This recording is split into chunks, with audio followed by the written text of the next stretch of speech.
Actor Jagdish Pratap ભંડારીને Allu Arjun starrer Pushpa 2 ના shooting માટે જેલમાંથી જામીન મળી ગયા છે. ફિલ્મમાં જગદીશે પુષ્પાના ખાસ મિત્ર કેશવની ભૂમિકા ભજવી હતી.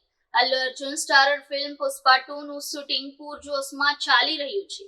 નિર્માતાઓએ આ ફિલ્મને 15 ઓગસ્ટ 2024 ના રોજ રિલીઝ કરવાની જાહેરાત કરી છે. તાજેતરમાં જ આ ફિલ્મનું નવું પોસ્ટર રિલીઝ કરવામાં આવ્યું હતું, જે પછી દર્શકોમાં આ ફિલ્મને લઈને ઉત્તેજના ઘણી વધી ગઈ છે. તે સમયે નિર્માતા સમયસર ફિલ્મનું શૂટિંગ પૂર્ણ કરવા માટે તેમના શ્રેષ્ઠ પ્રયાસો કરી રહ્યા છે.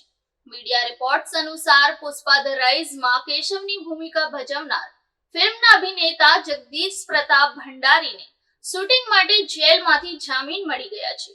હકીકતમાં અભિનેતા જગદીશ પ્રતાપ ભંડારીની ડિસેમ્બર 2023માં એક મહિલાની આત્મહત્યાના સંબંધમાં ધરપકડ કરવામાં આવી હતી. જામીન મળ્યા બાદ જગદીશ પ્રતાપ ભંડારી પુષ્પા ધ રૂલના સેટ પર પરત ફર્યા હતા. ઉલ્લેખનીય છે કે ફિલ્મમાં જગદીશે પુષ્પાના ખાસ મિત્ર કેશવની ભૂમિકા ભજવી હતી. ગંભીર આરોપો વચ્ચે ફિલ્મના શૂટિંગ માટે અભિનેતાને જામીન મળવા અંગે ફિલ્મની ટીમ તરફથી હજુ સુધી કોઈ સત્તાવાર નિવેદન આવ્યું નથી. મીડિયા રિપોર્ટ્સ અનુસાર જગદીશ પર આરોપ હતો કે તેણે એક મહિલાના ઇન્ટિમેટ ફોટો શેર કરવાની ધમકી આપી હતી. ત્યારબાદ તેણે આત્મહત્યા કરી લીધી હતી.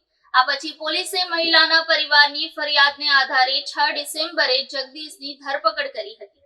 ચર્ચા એવી હતી કે મહિલા શોર્ટ્સ ફિલ્મમાં કામ કરતી હતી અને જગદીશ સાથે રિલેશનશિપમાં હતી. જગદીશે 2018માં નિરુદ્ધ યોગ નટ્ટુલુ સાથે અભિનયની શરૂઆત કરી હતી. પછીથી 2019માં મલ્લેશમ અને જોર્જ રેડ્ડી તેમજ 2020માં પલાસા 1978 જેવી સફળ ફિલ્મોમાં અભિનય કર્યો હતો. આ પછી વર્ષ 2021માં તેણે બ્લોકબસ્ટર પુષ્પા ધ રાઇઝમાં કેશવ તરીકે લોકપ્રિયતા મેળવી.